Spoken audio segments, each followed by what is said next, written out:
empiezan con servicios subrogados en casas alquiladas o en edificios alquilados y ahí empiezan a dar el servicio.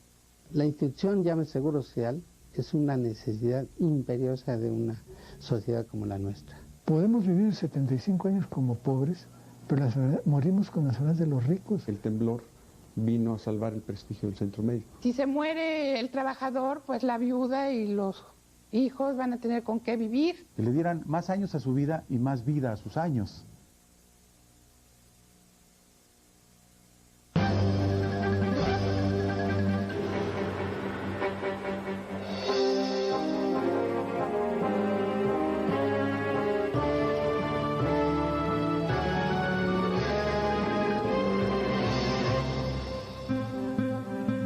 La seguridad social, entendida como el derecho a la salud, a la asistencia médica y en general a los servicios sociales, indispensables para el bienestar individual y colectivo, es hoy una garantía constitucional.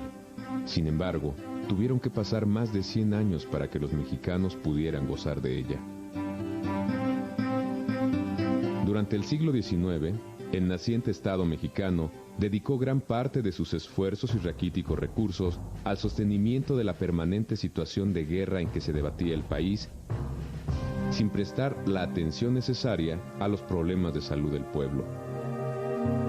Sin un organismo estatal encargado del control sanitario y al carecer de una regulación legal en la materia, la Iglesia mantuvo la responsabilidad, asumida desde tiempos de la colonia, de atender la salud de los pobres. Los gobiernos liberales hicieron algunos esfuerzos por asumir el control de la salud pública, pero fue hasta principios del siglo XX cuando se dieron tímidos y aislados pasos en pro del derecho a la salud. Los gobernadores de Nuevo León y el Estado de México realizaron en sus entidades ciertas reformas legales que, por primera vez en la historia del país, planteaban a los empresarios la obligación de otorgar atención médica a sus empleados.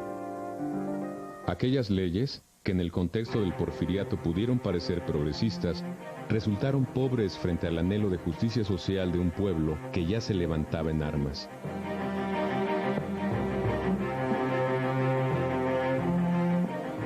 La revolución había estallado y tras ella vendría una renovada política de salud social. El Constituyente de 1917 estipuló en el artículo 123 los derechos de los trabajadores, sentando las bases para que éstos gozaran de seguridad social. Sin embargo, aún hacía falta una ley que reglamentara este derecho. De 1921 a 1934, diferentes gobiernos intentaron promulgar la ley reglamentaria del Seguro Social, pero el incipiente sector empresarial de la época se opuso sistemáticamente, pues no estaba dispuesto a contribuir con cuotas patronales. Al igual que sus antecesores, el presidente Cárdenas nombró una comisión encargada de redactar la ley en cuestión. Signada por el carácter social del gobierno que la formó, esta comisión pretendió amparar a todos los sectores pobres de la población. Las dificultades saltaron pronto. Gran parte de los destinatarios carecían de recursos para pagar las cuotas correspondientes. Nuevamente, la reglamentación debió esperar. Años más tarde, en medio de un ambiente de franco desarrollo industrial, el presidente Ávila Camacho comprendió la urgente necesidad de proteger al sector obrero. El señor general Manuel Ávila Camacho, en este discurso, hizo transcendentes declaraciones. Ávila Camacho declara: el régimen de seguridad social no es susceptible de aplicarse a todos los individuos de la sociedad, sino exclusivamente al sector de la población formado por las personas que trabajan mediante la percepción de un salario o sueldo. Hacia finales de 1942, las cámaras ya discutían la iniciativa de una ley donde se planteaba que para obtener los fondos del Instituto Mexicano del Seguro Social, gobierno, patrones y obreros contribuirían mensualmente en forma tripartita y quedaría a cargo de los patrones el porcentaje más alto de dichas cuotas. La iniciativa privada, en un manifiesto publicado en los periódicos, dirigiéndose al presidente de la República, señaló: la determinación de implantar el seguro social es una medida política en la que se ignora el parecer de los hombres de negocios. Esta provocará aumentos en los costos de la producción y será un obstáculo insuperable para el desarrollo económico del país. A pesar de todo, en diciembre de 1942, el Congreso aprobó la iniciativa donde se garantizaba el derecho a la salud y el pago de pensiones a jubilados.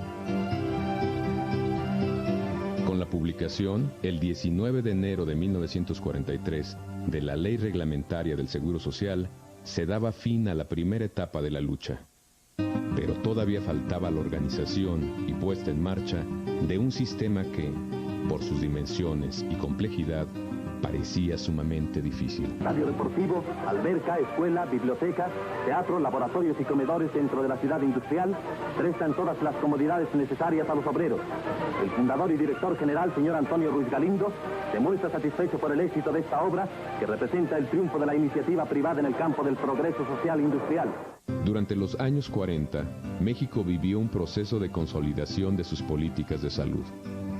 En 1943, el presidente Ávila Camacho decretó la creación de la Secretaría de Salubridad y Asistencia. En diciembre del mismo año, el licenciado Ignacio García Telles es nombrado director del Instituto Mexicano del Seguro Social y comenzó una intensa campaña de difusión sobre las posibilidades de la seguridad social, explicando que a más de atención médica por enfermedad y maternidad de los trabajadores, también se les garantizaba seguros por riesgos de trabajo, vejez, invalidez, cesantía en edad avanzada y muerte. El 1 de enero de 1944 fue el momento culminante de aquel largo proceso. El 31 de diciembre de 43 no sabíamos todavía qué iba a pasar al día siguiente, sábado. Al día siguiente recibimos un llamado urgente a nuestras casas, porque era día inhábil, para presentarnos en las oficinas del seguro. Ahí nos recibió el señor licenciado García Telles y nos dijo: el señor presidente de la República me acaba de nombrar director general del seguro y hoy empezaron los servicios del seguro social. Sin embargo, los retos aún parecían descomunales. Por un lado, era necesario negociar con los patrones y obreros que, renuentes a la instauración del instituto, interpusieron demandas de amparo. Por el otro, resultaba indispensable conseguir instalaciones, adquirir equipo y reclutar personal capacitado para atender a aquellos que, habiéndose inscrito al seguro, liquidaron sus primeras cuotas obrero-patronales esperando la prometida atención médica. Y fue menester establecer rápidamente, con velocidad a la mexicana, unos consultorios ahí en Rosales y Mariscal, y contratar los servicios de la clínica Bucareli, que ya venía dando servicios a trabajadores por contratos colectivos de las empresas. Sin desistir, los empresarios más renuentes intensificaron la campaña de desprestigio que iniciaran meses atrás y se negaron a liquidar sus cuotas. Por su parte, algunos sindicatos independientes del control gubernamental amenazaron con ir a la huelga argumentando que el Seguro Social había liberado a los patrones de su obligación de asistencia y protección a los trabajadores. A partir de ese momento surgieron manifestaciones adversas, hasta el punto de que el 20 de junio de 44, en el Zócalo, un líder obrero, Pedro González, se manifestó en forma tan violenta que volcaron una bomba de bomberos y hicieron un gran escándalo. Frente a las resistencias, el gobierno avilacamachista aplicó la coerción legal al dar carácter de obligación fiscal a las cuotas obrero-patronales y declarar inexistente cualquier huelga que se opusiera al naciente sistema de seguridad social. Entre tanto, el instituto inauguraba clínicas y formaba un cuerpo profesional constituido por más de 800 médicos, 100 pasantes, cerca de 650 parteras y alrededor de 200 químicos. Todo ello permitió la gradual cancelación de los convenios con las clínicas particulares. Al declarar que la construcción de hospitales era de utilidad pública, el Estado pudo expropiar los terrenos necesarios para la edificación de grandes centros hospitalarios del Seguro Social. Así se comenzó la construcción del Centro Médico Nacional La Raza, su primer hospital de zona.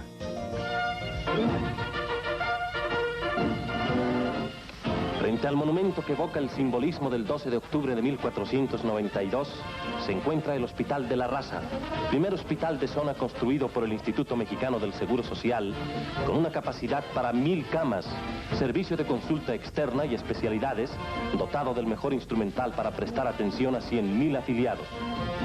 El adelanto de los sistemas y medios de seguridad social de la clase trabajadora va logrando un sensible mejoramiento de la salud del pueblo, no solo en la capital mexicana, sino en todos los ámbitos de la República. Millares de trabajadores y sus familias asisten al acto de inauguración por el presidente de la República de esta obra que enorgullece a México. Y este hospital, que fue el sueño de mucha gente visionaria, fue la piedra angular que dimensionó lo que es actualmente la seguridad social en México. Gradualmente, y como se había previsto desde su planeación, los servicios médicos del instituto fueron arribando a diferentes estados de la República. Con una fórmula que combinaba el ejercicio de la autoridad y la apertura de clínicas y hospitales, el Estado logró desactivar todo movimiento opositor. La Confederación de Cámaras Industriales, que tiempo atrás había hecho algunos de los más feroces ataques, no tuvo más que reconocer: el régimen de seguridad social vigente ha sabido ganarse la confianza general. El Estado mexicano estaba creando un sistema de seguridad social que, a pesar de tener todavía un alcance restringido, se mostraba como uno de los más avanzados de su época.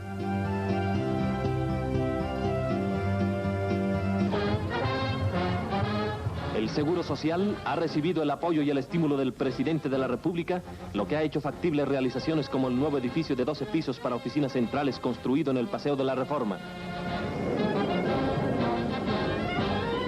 El presidente alemán y sus más cercanos colaboradores hacen un recorrido por el auditorium, guardería infantil y dependencias de esta unidad, que representa una inversión de 22 millones de pesos. El director del instituto, don Antonio Díaz Lombardo, dice: la realización de este edificio simboliza la conjunción de esfuerzos de los tres sectores que forman la vida del instituto: obreros, patrones y gobierno, acordes en la plena madurez social y económica que México ha alcanzado. El presidente distribuye los primeros certificados de subsidio familiar que el seguro concede a las madres de clase humilde para la educación de sus hijos. El régimen de seguridad social en México garantiza a los trabajadores atención médica, subsidios, pensiones y protección general, afirmándose la ampliación de sus beneficios con grandes unidades médicas al servicio de la salud del trabajador en la capital y la provincia.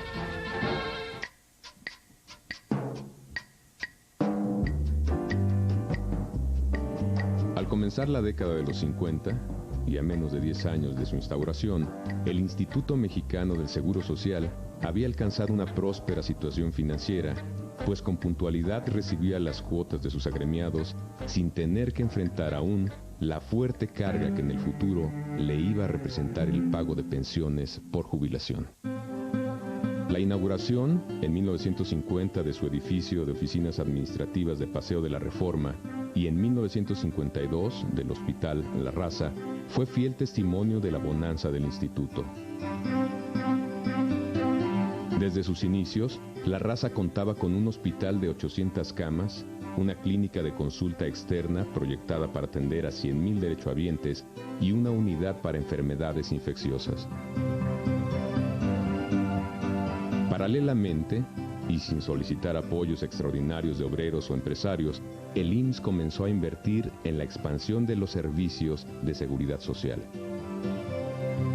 Se construye así la primera colonia de trabajadores, la Unidad Habitacional Santa Fe, y pronto comenzaría la edificación de la Unidad Independencia, la primera en contar con un campo deportivo propio.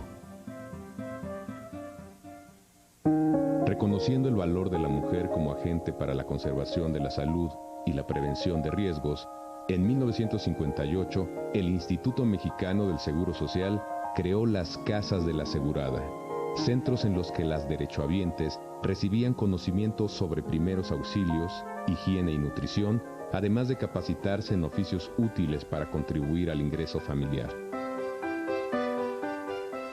Con el noble interés de promover el desarrollo integral de los derechohabientes, el instituto echó mano del fondo reservado para la futura liquidación de pensiones y jubilaciones a fin de continuar expandiendo su red de servicios.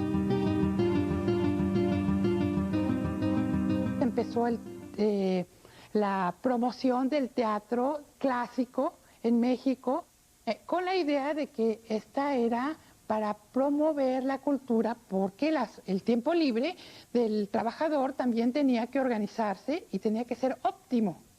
Además, empezaron los centros deportivos, los centros como Huastepec, que no nada más eran deportivos, sino también eran vacacionales. El Seguro Social para mí es un organismo que funciona tan bien, que no solamente cura, sino trata de que no se enferme la gente.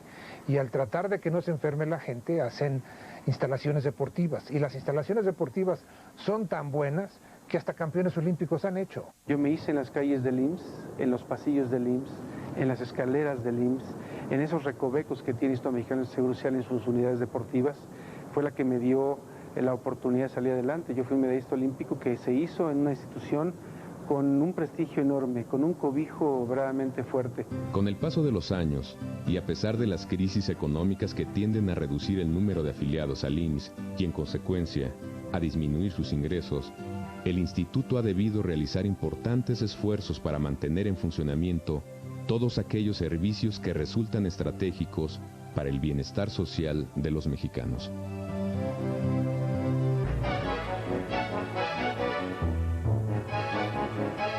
En medio del fuerte impulso a los servicios de salud que se vivió durante el sexenio de López Mateos, en enero de 1960 surge el Instituto de Seguridad y Servicios Sociales para los Trabajadores del Estado, ISSSTE. En este contexto, el Instituto Mexicano del Seguro Social se propone ofrecer un servicio médico más comprometido con las necesidades de los derechohabientes, para lo cual crea la figura de medicina social. A nivel nacional se anuncia: el instituto aspira a formar un médico de la seguridad social a su exclusivo servicio, que se dedique de tiempo completo a cuidar y mejorar la salud de los trabajadores. Así surgió la primera generación de médicos sociales, cuerpo sensibilizado y comprometido con las necesidades de salud de los trabajadores. Con una plantilla de cerca de 6 millones de afiliados que seguía robusteciendo aquel fondo de jubilados y pensionados que resultaba tan útil para desarrollar todo tipo de proyectos, aquellos fueron tiempos de abundancia, tiempos en los que, a más de construir 208 unidades médicas, 180 destinadas a la consulta externa y 28 a la hospitalización, se logró consolidar una obra tan relevante como el Centro Médico Nacional. Diseñado para 1.850 camas, este centro comenzó a funcionar con todos los requisitos de los grandes centros hospitalarios del mundo.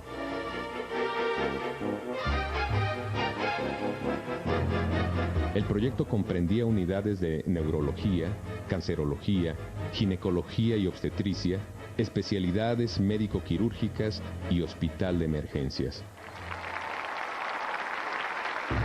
La unidad de congresos del Centro Médico ha sido, desde su inauguración, en marzo de 1963, un centro de intercambio de conocimientos y de difusión cultural.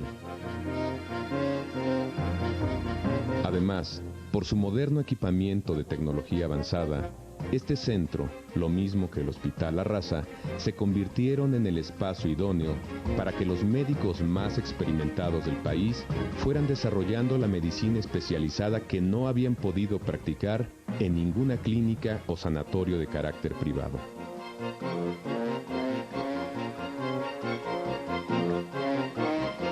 Así, aquellos centros hospitalarios fueron escenario de un ambicioso programa de enseñanza, investigación y actualización profesional para las nuevas generaciones.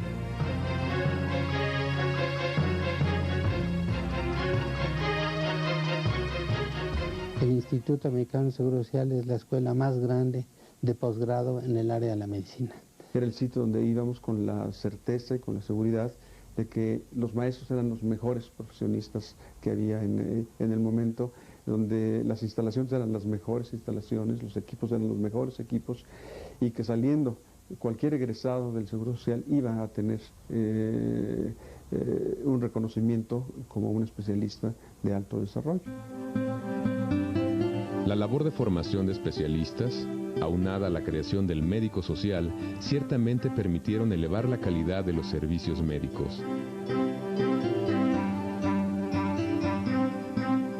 Ahora, el nuevo reto era extender la cobertura para que más mexicanos gozaran de sus beneficios.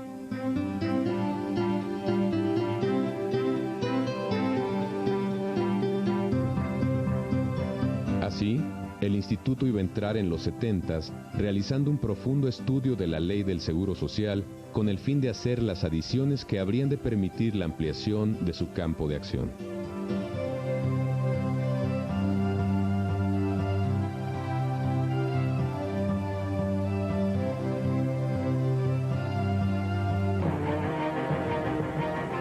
Tras meses de delicados estudios, se realizaron múltiples e importantes adiciones a la Ley del Seguro Social que se tradujeron en prestaciones sociales destinadas a elevar el nivel de vida y la protección del salario de los trabajadores.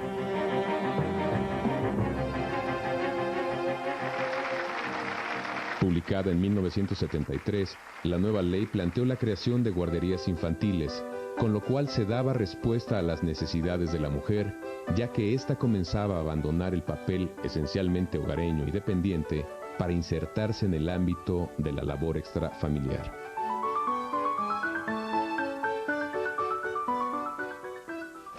Es un complemento al salario, es una forma de mejorar las condiciones de vida de nuestros trabajadores. Si hay salud de parte de nuestros trabajadores, si hay tranquilidad por parte de las madres que trabajan en las empresas por la forma como se atienden en guardería a sus hijos, su rendimiento será mucho mayor y mucho mejor.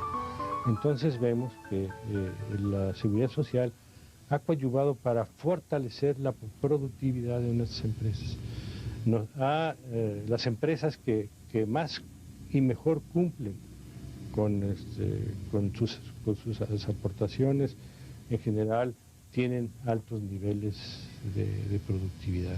Más sustantivo con lo que es el Seguro Social son las guarderías, porque eso incluso es una obligación también constitucional de los patrones de atender a cuidar a los hijos de sus trabajadoras. Eso está estipulado en la Constitución, y entonces el Seguro Social pues también ha tratado de cumplir con esa, de crear los medios para que los patrones puedan cumplir con esa obligación constitucional. Las mamás siempre nos los dejaron con mucha confianza. Cuando todas se tienen que ir a trabajar, pues nos los depositan aquí en la guardería con elementos buenos, ¿verdad?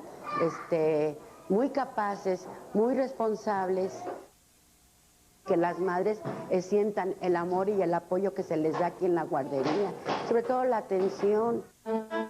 Fueron los patrones quienes quedaron obligados a financiar el servicio de guarderías, aportando la cantidad correspondiente al 1% del salario de sus empleados.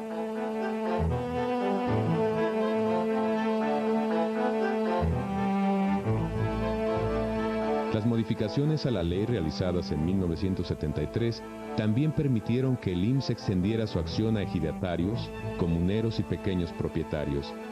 Así comenzó a operar el Programa Nacional de Solidaridad Social por Cooperación Comunitaria. El gobierno de la República solicitó al Instituto Mexicano de Seguro Social el apoyo para ampliar servicios de salud a población abierta, a población que no tenía seguridad social, a población que es atendida por la Secretaría de Salud, en aquel entonces la Secretaría de Salubridad y Asistencia, para lograr llegar a los lugares más apartados de la República.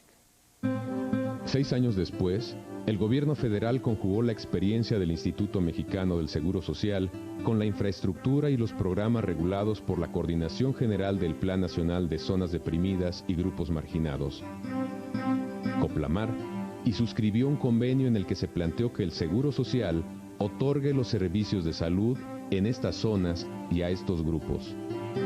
Surge así el programa IMSS Coplamar, financiado con recursos federales y operado por el Seguro Social. El gobierno de la República le transfiere el dinero al Instituto Mexicano del Seguro Social para su operación, para su administración y su operación. Y este programa, a su vez, lo opera la administración del Instituto Mexicano del Seguro Social en sus delegaciones correspondientes. Por eso decimos que es de bajo costo, se optimizan muchos recursos, porque es un programa eminentemente operativo. Como el Instituto Mexicano del Seguro Social ya está establecido en los estados de la República, ¿sí?, para la población urbana, ¿no?, y suburbana, esa experiencia se utiliza para llevarlo a las áreas rurales más lejanas. Y esa es la clave, esa es la optimización de los recursos. Para 1989, el programa adquirió el nombre de IMSS Solidaridad. Hoy, conocido como IMSS Oportunidades, el programa es fiel muestra de los esfuerzos que realiza el gobierno federal por construir un sistema de seguridad social más amplio e incluyente. Nuestra cobertura ahorita es de 11 millones de mexicanos, ¿no?, en 17 estados de la República. Entonces este programa tiene dos aspectos, el aspecto médico y tiene el aspecto de acción comunitaria, en donde hay un grupo de compañeros de diferentes disciplinas, antropólogos, sociólogos, veterinarios, educadores, etcétera, que hacen el papel de movilización social para que la comunidad, las familias de las comunidades usen los servicios de salud. Y por otro lado tenemos a los médicos en las unidades médicas rurales y a las enfermeras en las 3.500 unidades que le digo y los 69 hospitales, ¿no? Para nosotros es muy importante que en nuestra zona se cuente con un hospital de este tipo, porque atendemos a la gente rural, marginada, y sin esta atención pues sería muy difícil que pudieran recibir alguna atención médica. Asimismo, apoya a unidades de primer nivel de la Secretaría de Salud y a pacientes que son derivados también por medicina particular, ya que, como todos los hospitales que existen en el ámbito nacional, pues cuenta con 4 especialidades básicas, además de la consulta externa de medicina familiar, servicios que la población recibe totalmente gratuitos y que definitivamente pues constituyen un gran apoyo para ello. El 19 de septiembre de 1985, cuando la capital de la República amaneció con el sacudimiento de un sismo, el Instituto Mexicano del Seguro Social no solo participó en la oportuna atención a los damnificados, también debió encargarse de los severos daños que sufrió el Centro Médico Nacional. Preservando la obra de importantes muralistas, dio comienzo la reconstrucción de lo que más tarde se conocería como el Centro Médico Nacional Siglo XXI. La política de desconcentración del país se iba cristalizando. El IMSS construyó 8 centros médicos más a lo largo de la República.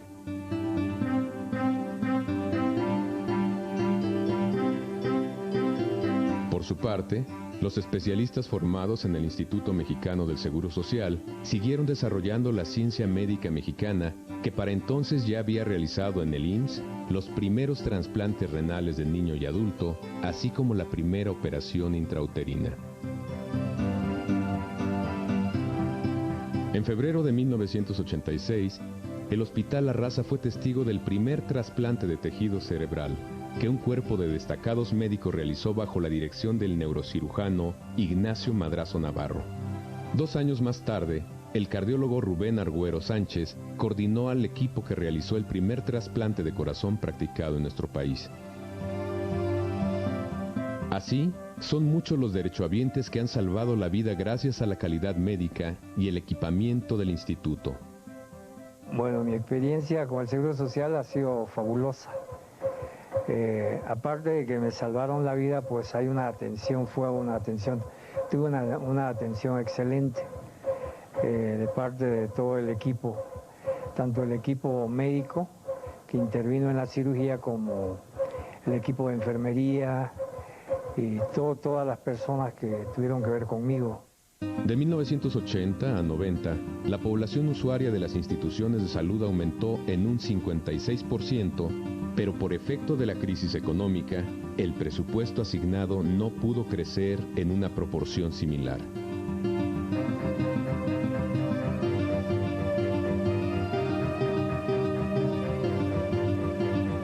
Paradójicamente, la lucha emprendida durante cerca de 55 años por elevar el nivel de salud de los mexicanos se convirtió en un factor de presión económica para el Seguro Social.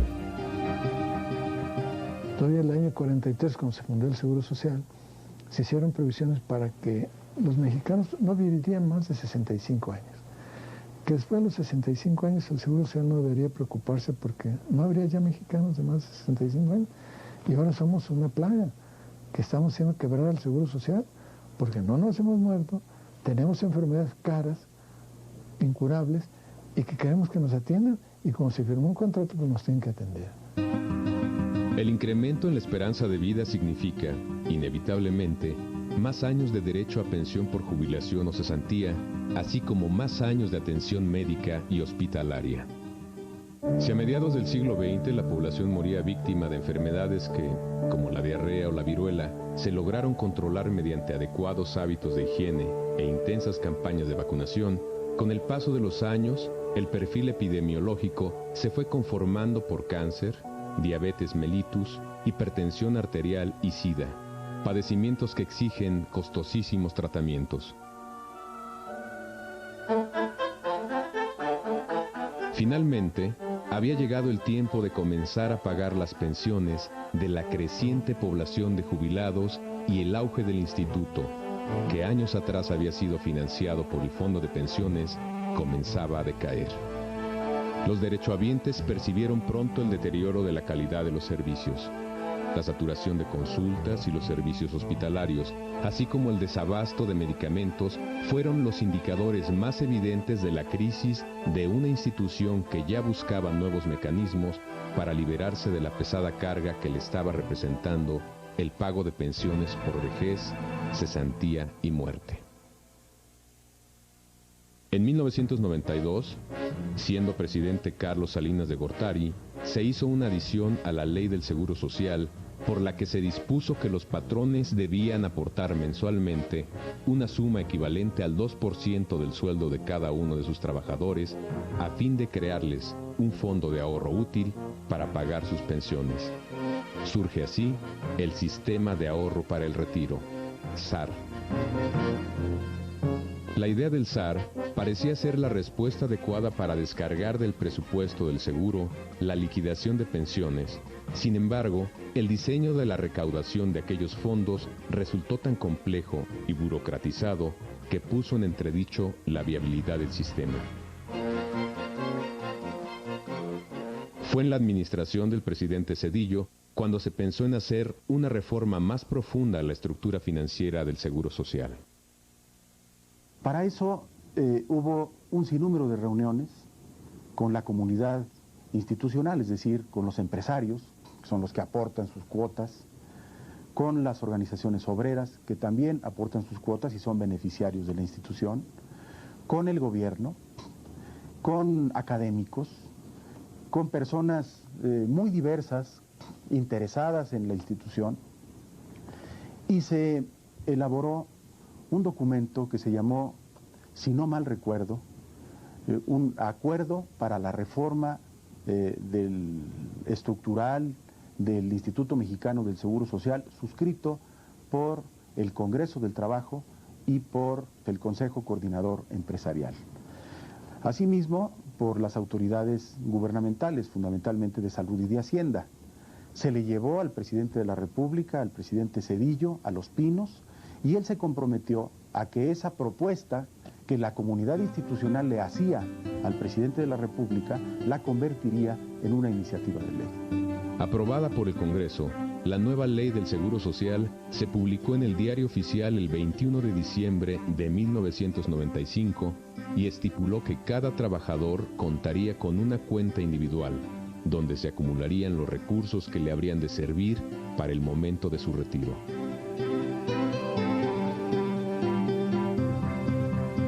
El monto de aquella cuenta crecería mes a mes con aportaciones del patrón y del gobierno a más de los intereses correspondientes y serían administradas por entidades denominadas Administradoras de Fondos de Ahorro para el Retiro, AFORES. Al entrar en vigor la nueva ley del Seguro Social, en julio de 1997, el gobierno federal asumiría el pago de pensiones de todos los trabajadores que habían cotizado en el instituto, pero dejando a su cargo la liquidación de pensiones de sus propios empleados. Ello constituyó un notable alivio para el IMSS. En 1942, en que el Congreso aprobó la Ley del Seguro Social en la que se garantizaba el derecho a la salud y el pago de pensiones a jubilados, el IMSS ha ido superando los retos que las diferentes etapas de su historia y desarrollo le han impuesto. Así, el instituto ha logrado mantenerse como la institución pública de carácter tripartito que solidariamente da acceso a los servicios médicos y sociales de todos sus asegurados. Hemos elaborado un código o un manual de lineamientos para mejorar la administración del instituto, para poder tener acceso vía comisiones del propio Consejo Técnico a todos los temas vitales en el desarrollo de la institución, como son desde el abasto de medicinas, como son la supervisión del presupuesto, como es el comité de financiamiento, como es el comité de atención médica y como es los comités de afiliación y cobranza, para precisamente verificar que se está recaudando de una manera adecuada. Así, el Instituto Mexicano del Seguro Social arriba al nuevo siglo brindando seguridad social y atención médica a cerca de 46 millones de derechohabientes, lo que, aunado a los 11 millones que atiende el programa IMSS Oportunidades, representa casi la mitad de la población mexicana. Sin embargo, por la desaceleración de la economía mundial a finales del año 2000, el IMSS dejó de recibir contribuciones por la falta de creación de empleos.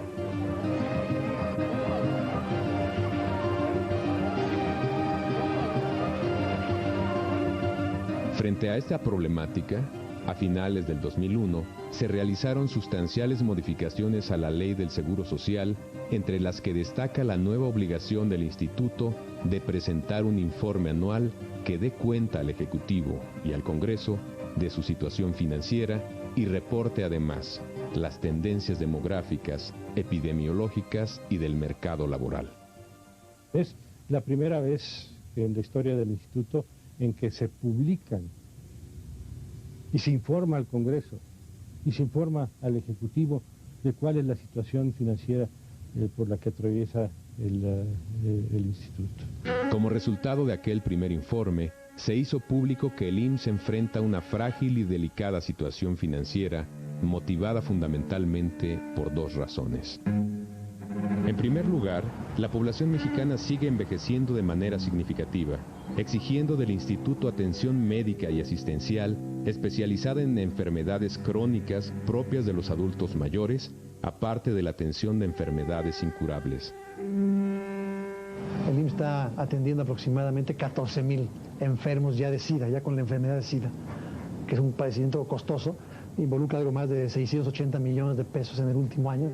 Además, cada año son más los trabajadores del seguro que se jubilan y el régimen de jubilaciones y pensiones previsto por el contrato colectivo del instituto resulta muy gravoso para la institución. Es un contrato pues que es muy oneroso y con muchos privilegios para los trabajadores, y eso está consumiendo una gran cantidad de recursos del instituto.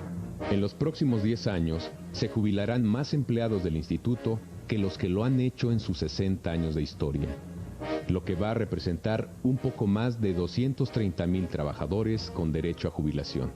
El IMSS deberá emplear entonces para este rubro casi el 25% de sus ingresos anuales.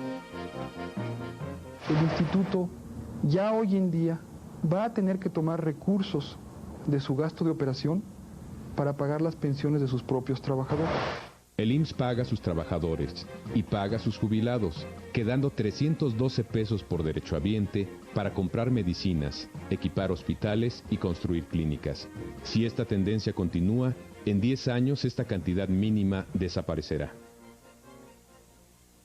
De no atenderse estos problemas, será prácticamente imposible evitar un deterioro progresivo en la calidad de la atención médica, pues a las deudas asumidas en el pasado se han ido acumulando nuevas, lo que en unos cuantos años podría representar un riesgo importante para las finanzas nacionales. Tenemos 20% más de beneficiarios, pero estamos invirtiendo 1/3 de lo que invertíamos hace 10 años. En 1992, el IMSS invertía una cifra de 4.500 millones de pesos anuales. 10 años después, esta cifra solo alcanzó los 1.500 millones. De seguir esta tendencia, para el 2012 no habrá presupuesto. En los albores del siglo XXI, el Instituto Mexicano del Seguro Social sigue teniendo un carácter público, solidario y tripartito en el que participan Estado, trabajadores y empresarios, por lo cual es una institución vital para la política social del país. Es urgente por ello encontrar en el debate de la sociedad la mejor forma de fortalecer sus finanzas.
del Seguro Social nació en 1943 como una respuesta a las aspiraciones de bienestar de la población. Desde entonces ha sido la principal base de la seguridad y la solidaridad sociales, pues protege a sus afiliados en los ramos de invalidez, vejez, cesantía en edad avanzada y muerte, riesgos de trabajo, enfermedades, maternidad y guarderías. Gracias al sustento financiero de las cuotas obrero-patronales, las aportaciones del gobierno federal y otros ingresos, el Seguro Social ha pensionado a millones de mexicanos y diariamente recibe en sus instalaciones a más de 700,000 personas.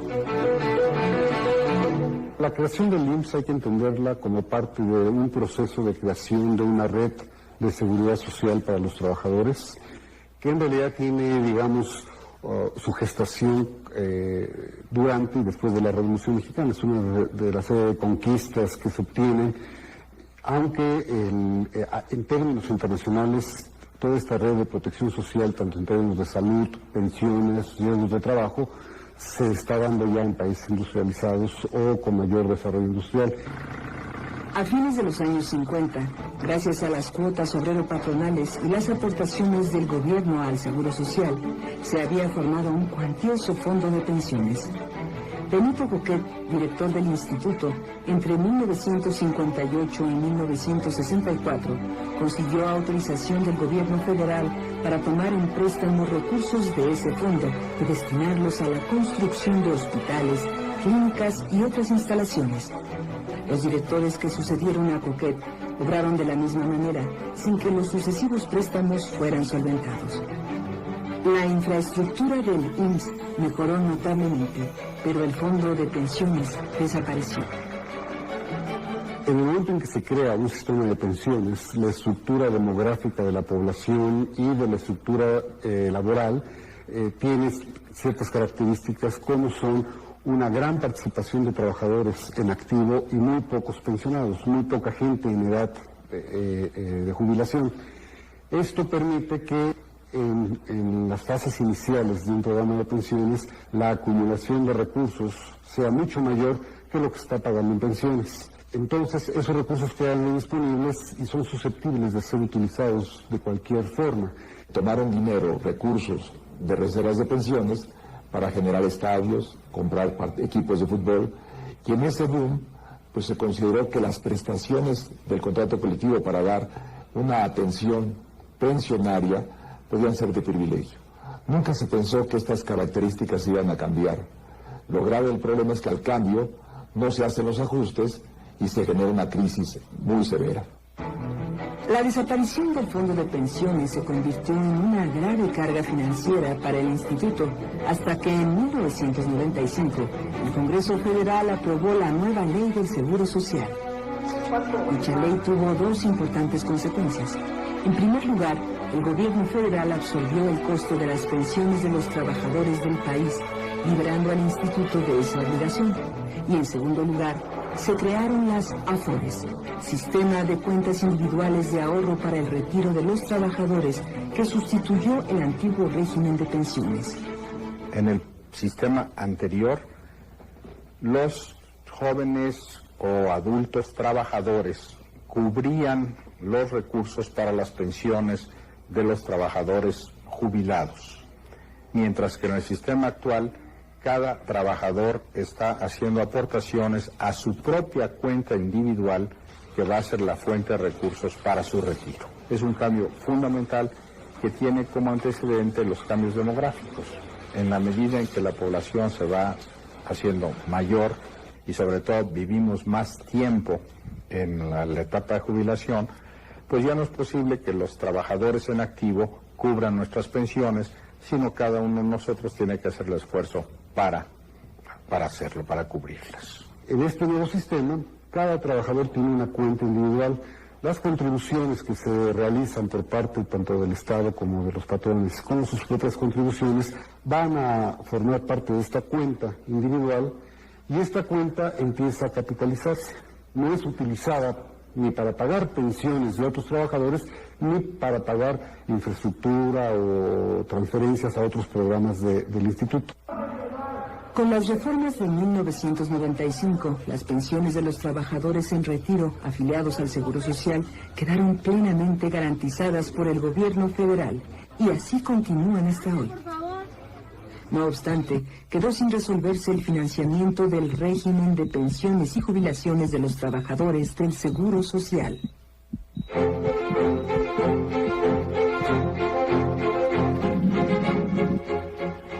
Los trabajadores del Seguro Social se rigen por el apartado A del artículo 123 de la Constitución y gozan, por tanto, de la doble condición de asegurados y empleados del Instituto.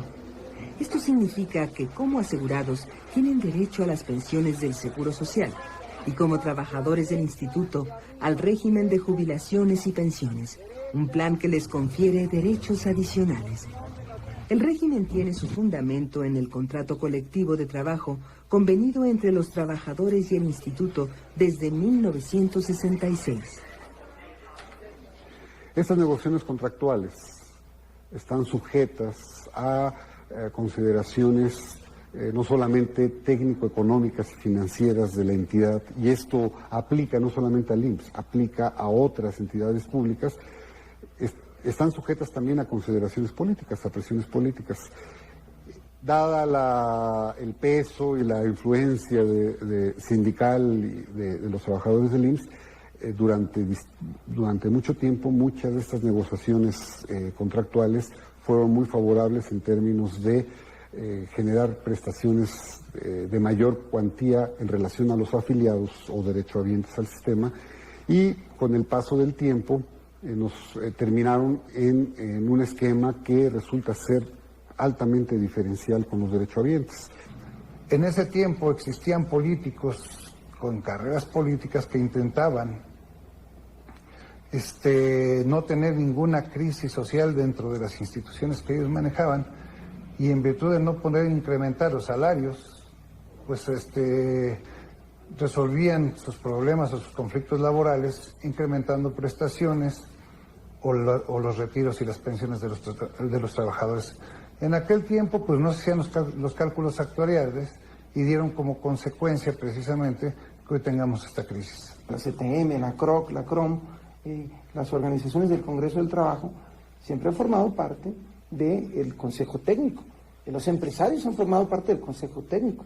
Todos ellos, año tras año, iban convalidando las revisiones salariales y contractuales. Creo que es muy importante ubicarlo en esa perspectiva, de tal manera de no colocar a los trabajadores en el banquillo de los acusados, cuando finalmente ellos fueron parte de ese proceso de negociación. Entre 1943, año de fundación del instituto, y 1966, es decir, durante más de 20 años, los trabajadores del Seguro Social no aportaron cuotas para sus jubilaciones.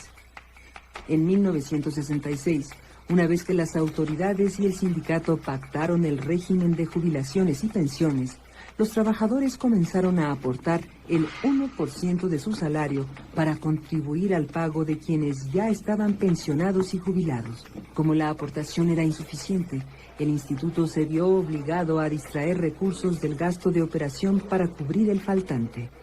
En 1992, la contribución de los trabajadores activos se elevó a 3%, pero continuó siendo insuficiente para cubrir la creciente demanda de recursos de las pensiones. ¿Por qué nada más el cuestionamiento a los trabajadores del Seguro Social cuando hay otras organizaciones sindicales que tienen también regímenes de jubilaciones y pensiones y que su pasivo laboral es mucho más importante que el nuestro? Hablemos de sindicatos como nuestros compañeros petroleros, los electricistas, los telefonistas, los estados de la República y municipios. Sus regímenes de jubilaciones y pensiones también están haciendo un problema serio para las finanzas de los estados, municipios o las finanzas de este país. Yo creo que fue un grave error de parte de los directores del Seguro Social, en el cual nunca pensaron a 25, a 30 o a 50 años, sino pensaban exclusivamente en el sexenio o en los años que ellos iban a estar en el Seguro Social. Esto ha implicado que el pasivo global de México en el sistema de pensiones de los trabajadores de las empresas que fueron del gobierno, paraestatales o como el IMSS o el ISSSTE, Pemex, CFE, tengan sistemas de pensiones con demasiadas ventajas, demasiado diferente a lo que todo trabajador del seguro, trabajador que está inscrito en el Seguro Social, tenemos en el sector privado. Buena parte de los recursos que se canalizaban para el incremento salarial o de prestaciones se canalizaba al régimen de jubilaciones y pensiones. Esto es importante porque la gente a veces piensa que los trabajadores del Seguro Social son simplemente unos privilegiados, porque dicen, bueno, pues ¿por qué tienen esas pensiones cuando el resto de los trabajadores no gozan de ninguna manera de un sistema similar? Pero yo sugeriría que pensaran cuál es el salario que está percibiendo un médico. Un médico que es especialista, un médico en jornadas de trabajo muy intensivas, un médico que no tiene otro tipo, digamos, de condiciones que sí gozan trabajadores similares quizá en el sector privado. El régimen de jubilaciones y pensiones se ha nutrido históricamente de tres fuentes. Los recursos del instituto como asegurador, equivalentes al 25%. Los recursos del instituto como patrón, equivalentes al 61%. Y por último, los recursos de los trabajadores, equivalentes al 14%. En 2005, los trabajadores aportan al régimen de jubilaciones y pensiones 1.543 millones de pesos, el Instituto Asegurador 5.051 millones y el Instituto Patrón 16.169 millones de pesos, más otros 4.137 millones destinados a la reserva del propio régimen. Las cantidades que se destinan para el régimen de jubilados en este año son cerca de 30.000 millones de pesos y es una cantidad que a partir de este año rebasa el monto que el propio instituto eroga por todos los derechohabientes en el renglón de medicamentos y de atención de salud. Durante los próximos 28 años se tendrá en promedio una incorporación neta anual de 17.000 trabajadores a las filas de los jubilados y pensionados del instituto. Si no se reforma el régimen actual, la grave situación financiera del Seguro Social se volverá insostenible.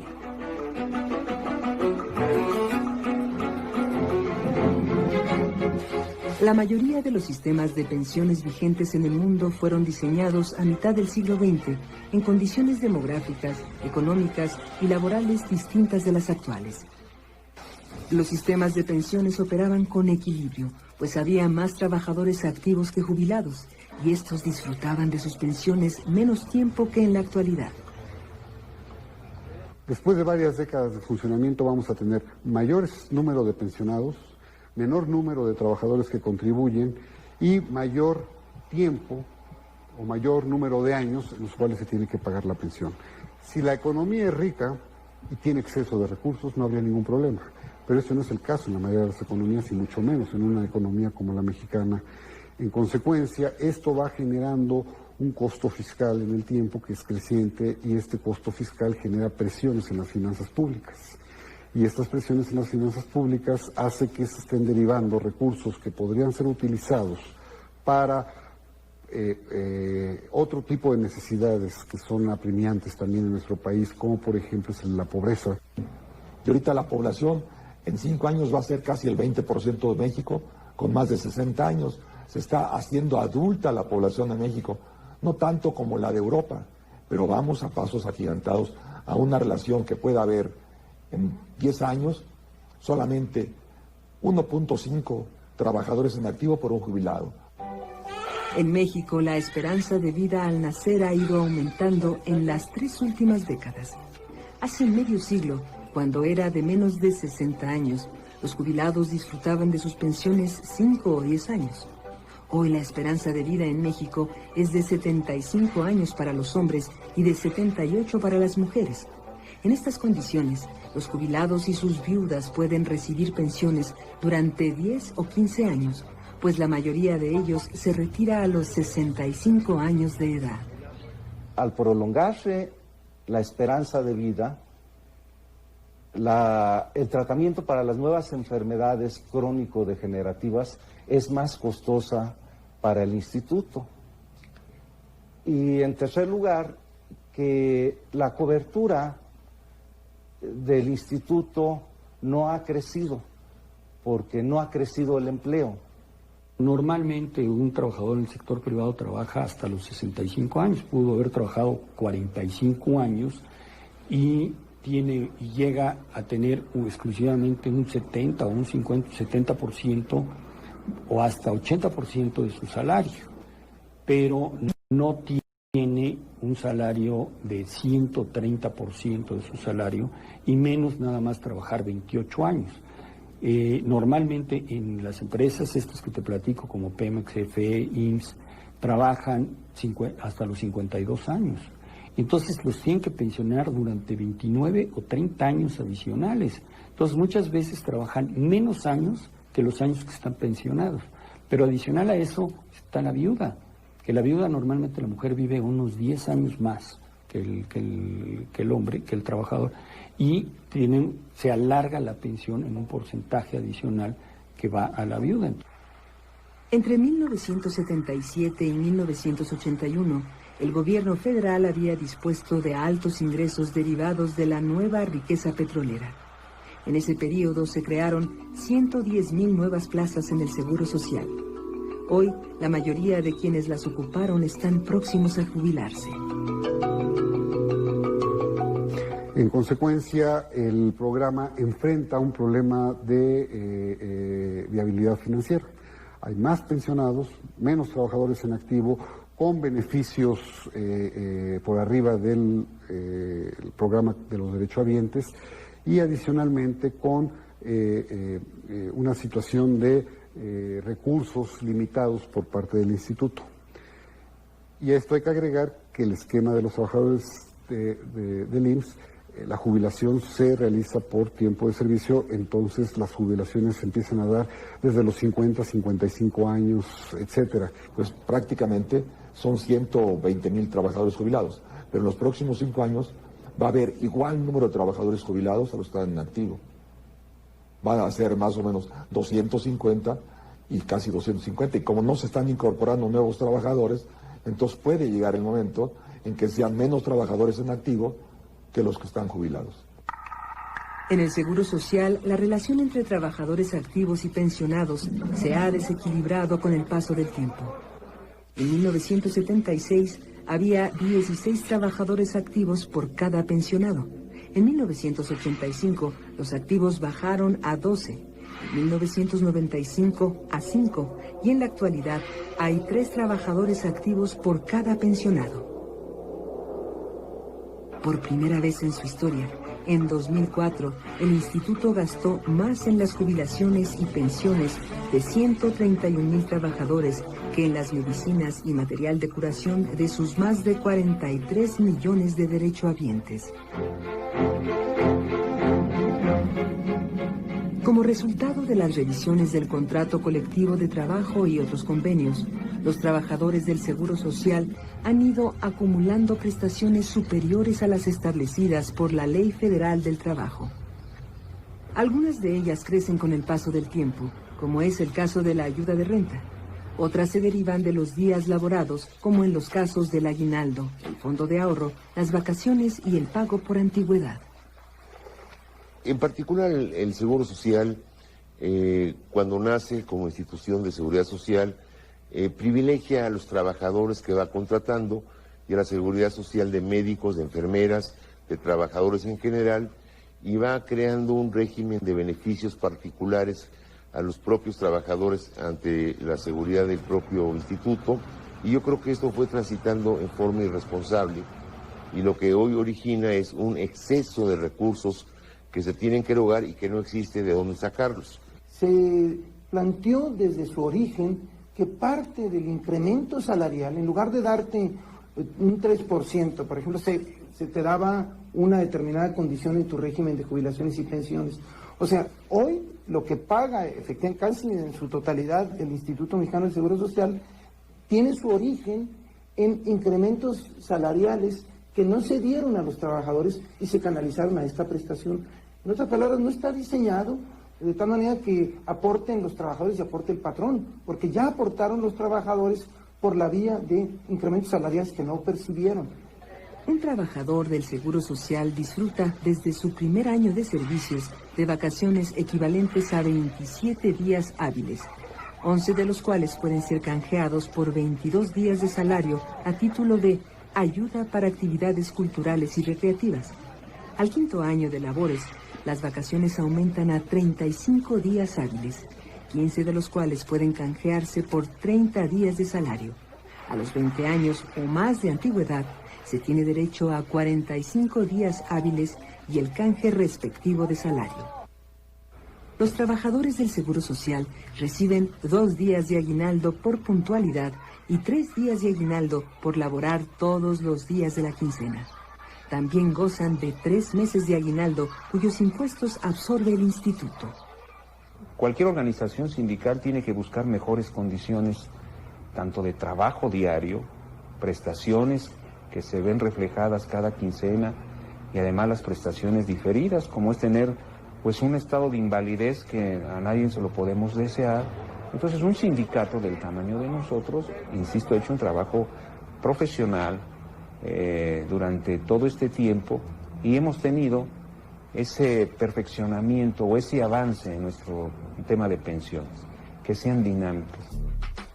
El pensionado común se retira a los 65 años de edad. El pensionado del seguro lo hace al cumplir 27 años de servicio, si es mujer, y 28 si es hombre. En promedio, el pensionado del seguro se retira a los 53 años de edad. En la actualidad tenemos un promedio de jubilación de 53 años, lo que nos genera un promedio de sostenimiento de un pensionado de 29 años, lo que hace que tuvo una vida más larga como pensionado que como trabajador. El salario del pensionado común comprende 5 conceptos. El del trabajador del Seguro Social, 13. Los trabajadores en general se pensionan promediando el salario percibido en los 5 años previos. Los empleados del seguro se pensionan con el 130% de su último sueldo. La pensión del extrabajador común aumenta cada año según el Índice Nacional de Precios al Consumidor. La del extrabajador del seguro aumenta en la misma proporción que la del trabajador activo. Un trabajador derechohabiente del Seguro Social se jubila con el promedio de los últimos años de sus salarios y obviamente a los 35 años de haber iniciado el trabajo, y en algunos casos hasta los 40, si es que no ha cumplido los 65 años de edad. Si pusiéramos un ejemplo de un trabajador que empezó su carrera a los 25 años y que ambos ganan 5,000 pesos, los dos trabajan, uno trabaja en el Seguro Social, otro trabaja en otro lugar, y los dos tienen una vida de 78 años. La jubilación que en total recibe el trabajador del Seguro Social es de 2,5 millones de pesos. La jubilación que en total recibe el trabajador de cualquier otro lugar es de 450,000 pesos. Los trabajadores del Seguro Social, en particular sus médicos, enfermeras y técnicos, han prestado un servicio muy meritorio al instituto y al país. No puede culpárseles de una situación propiciada durante decenios por el gobierno federal, las autoridades del instituto y las centrales empresariales y obreras. Hoy, el instituto reconoce los derechos adquiridos por sus pensionados y trabajadores en activo, pero advierte la necesidad de negociar nuevas condiciones para los trabajadores futuros, pues mantenerlas del contrato colectivo vigente pone en riesgo el porvenir de la propia institución. Durante sus primeras 6 décadas de vida, ni el Seguro Social ni sus trabajadores formaron un fondo de ahorro destinado a las jubilaciones y pensiones. En 1998 se empezó a constituir una reserva pensionaria que, con la reforma a la ley de 2001, solo podrá utilizarse precisamente en las jubilaciones y pensiones. La reserva no sale de las aportaciones de los trabajadores, sino de los recursos del Seguro Social. El 3% aportado por los trabajadores se sigue empleando para cubrir parcialmente el régimen de jubilaciones y pensiones. El instituto vive de las cuotas y nada más.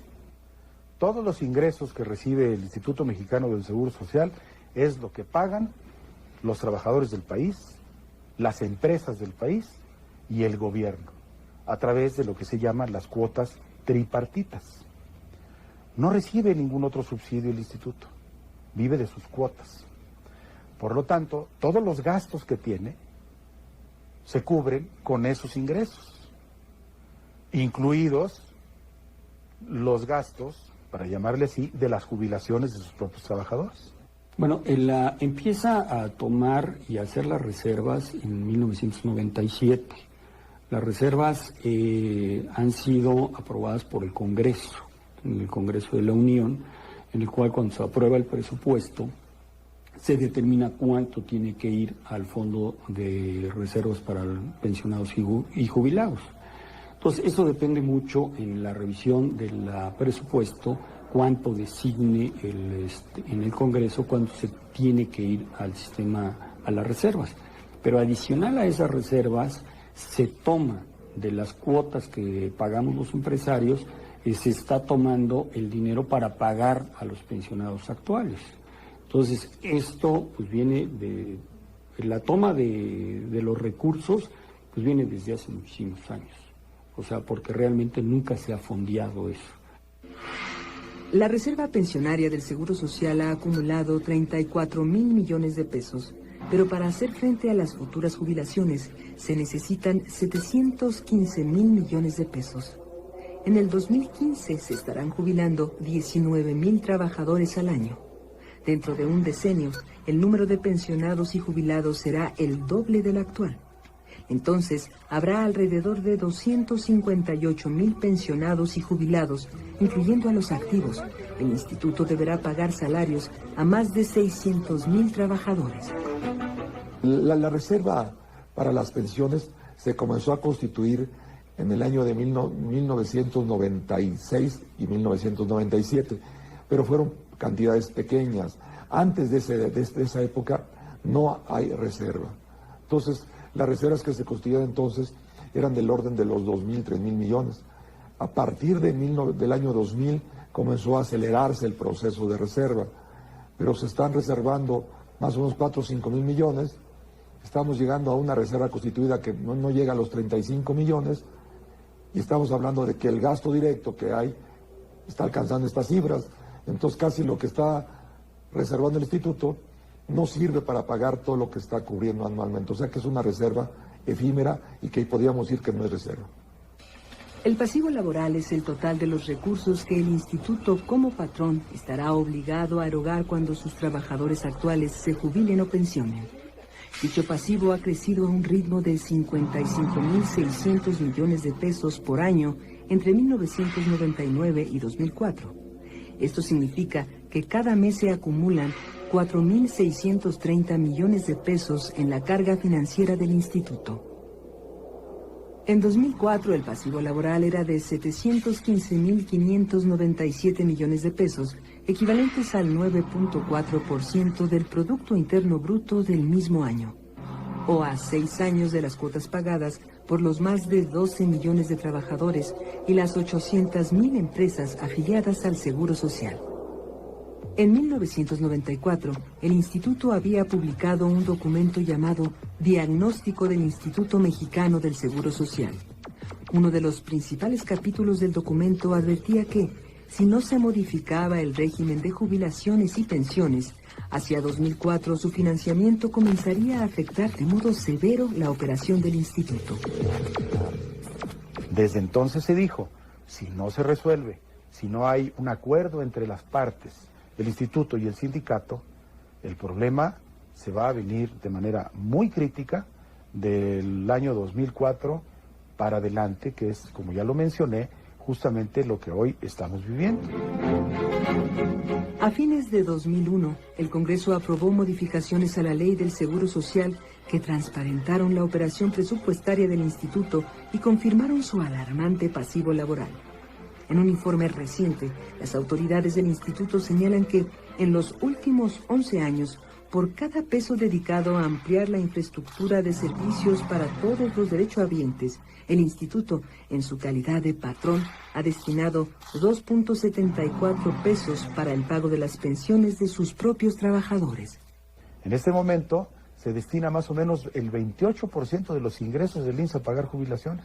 Al rato, dentro de unos cuantos años, esta proporción será mayor hasta que llegara a un punto que es el que no debemos de permitir conscientemente de que llegue, de que todo el dinero que recibe el IMSS se vaya a pagar jubilaciones de sus trabajadores y prácticamente no queden recursos para cumplir con su finalidad primordial, esencial, con su mandato legal, que es servir a la población derechohabiente. Durante la revisión del contrato colectivo de 2003, las autoridades y el Sindicato del Seguro Social discutieron con detenimiento la reforma al régimen de jubilaciones y pensiones. El propio sindicato distribuyó entre sus bases un folleto en el que reconocía lo insostenible de la situación y exponía argumentos coincidentes con los del instituto. Las negociaciones alentaron grandes expectativas, pero el acuerdo quedó en suspenso. Hace 2 años ya se había llegado a un acuerdo con el sindicato. Sin embargo, no fue posible concretarlo. Fue en el contexto de una negociación amplia, compleja, difícil, un acercamiento que el Congreso del sindicato, porque se trata de una institución democrática que decide, obviamente, por el voto de los trabajadores, no lograron, instituto, efectivamente, y sindicato, aterrizar en ese momento un acuerdo, digamos, que pudiese ser aceptable para el conjunto de los trabajadores, porque estaba construido sobre un conjunto de principios que consideraron que podían ser mejorables. Uno de ellos es la propuesta del instituto de que la tendencia del régimen fuese cargada exclusivamente a los trabajadores. En julio y agosto de 2004, el Congreso Federal discutió y aprobó modificaciones a la Ley del Seguro Social. La reforma tuvo importantes repercusiones. De acuerdo con lo establecido en el artículo 277d, en adelante no será posible crear, sustituir o contratar plazas sin respaldar las obligaciones laborales futuras con recursos financieros completos y conforme a lo dispuesto en el artículo 286K, se prohíbe que el respaldo de esas obligaciones laborales sea con cargo a las reservas o los recursos que recibe el instituto por concepto de cuotas obrero-patronales, así como de las contribuciones del gobierno federal. Y la reforma del 2004 la podíamos concretar en el sentido de querer separar la estructura del régimen de jubilaciones y pensiones en lo que se refiere a los fondos para su reserva y su solidez. En primer lugar, cualquier plaza, cualquier trabajador que se contrate de nuevo en el instituto, tiene que tener el organismo ya la reserva laboral en las finanzas del organismo para que responda al cabo de los 27 o X años de colaborar a una pensión. Se trata de una ley obviamente inconstitucional porque está impidiendo que la institución cumpla con sus obligaciones. Entonces resulta muy fácil decir, pues sabes que la ley me impide darte ya más recursos y tú tienes que pagar tus propias pensiones y jubilaciones. A partir de agosto del 2004 no se podrá tocar dinero de la cuota obrero patronal para efectos del pago de régimen de jubilaciones y pensiones. Eso es en particular, y las respaldamos, ¿por qué? Porque es lo único que nos puede garantizar la viabilidad futura. Por eso nosotros votamos en contra, hemos impugnado a la ley y haremos todo lo necesario para demostrar que sí se necesitan las grandes reformas en el Seguro Social, pero hay que revisar las cuotas obrero-patronales. Al ingresar un trabajador al IMSS, en ese momento ya el IMSS ya tiene una deuda con él, porque cuando termine de laborar 27 años después, tiene que pagarle una jubilación de por vida. Las modificaciones que se hicieron en el 2004 detienen este proceso, porque lo que dicen estas reformas es: las cuotas que recibe el instituto solamente pueden destinarse para los fines primordiales, esenciales, sustantivos del Instituto Mexicano del Seguro Social, que es la prestación de los servicios, y no pueden destinarse al pago de las jubilaciones de sus propios trabajadores. Debido a la reforma legal del 2004, el Seguro Social ha dejado vacantes más de 4,000 plazas, pues no puede contratar nuevos trabajadores utilizando los recursos destinados a su operación regular. Este hueco laboral perjudica la operación del instituto.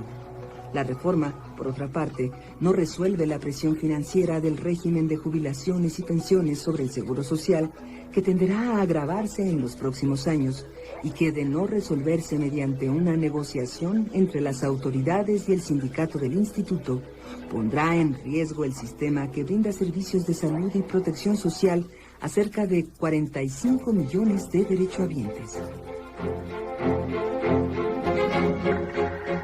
Como sucede cada 2 años, entre septiembre y octubre de 2005, las autoridades del Instituto Mexicano del Seguro Social y el Sindicato Nacional de Trabajadores del Seguro Social revisan el contrato colectivo de trabajo.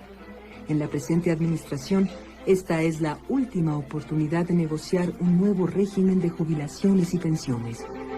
Yo creo que esto requiere un amplio proceso de negociación, de voluntad política de ambas partes, ¿sí? Buscar la manera de modificar el programa para darle sustentabilidad financiera en el mediano y largo plazo, sin poner en riesgo el otorgamiento de servicios del instituto, que finalmente fue para lo que fue creado. Y creo que si hubiese más serenidad, más claridad en la información, podrían encontrarse soluciones responsables, porque no cabe duda de que necesitamos cambiar muchas cuestiones.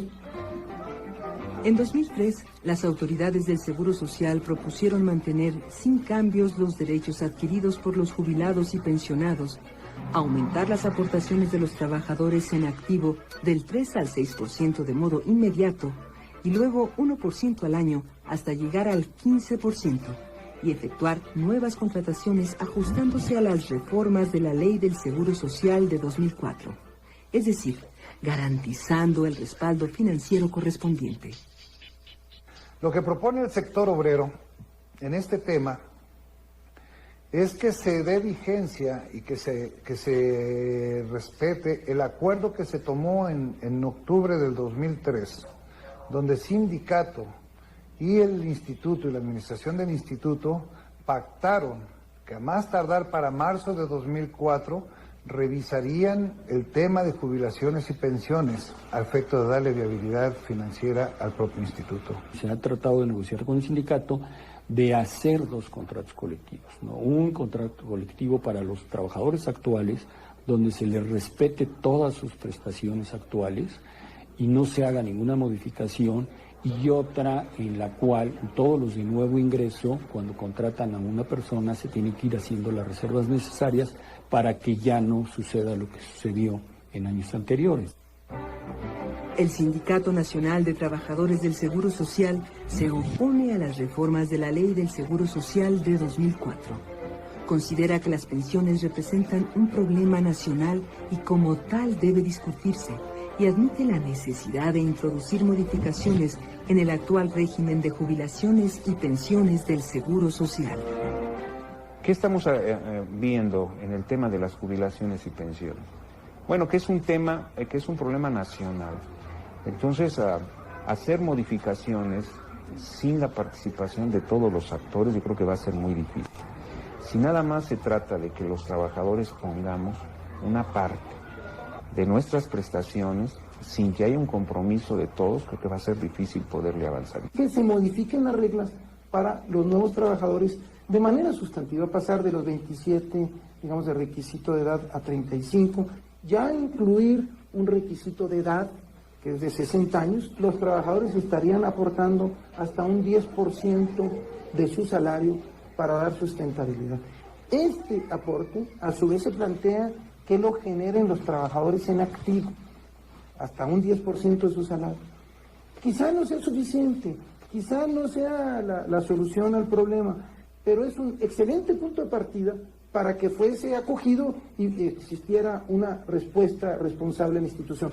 No la hay, sino que simplemente es descalificar.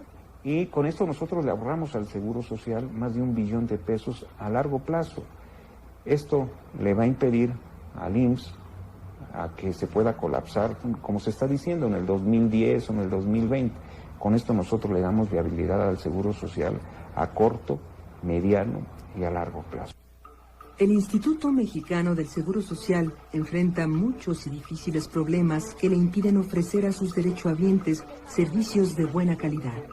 Sin embargo, ninguno de esos problemas podrá siquiera considerarse si antes no se resuelve el de las pensiones, que debilita sus finanzas y compromete su futuro como institución de protección y asistencia social.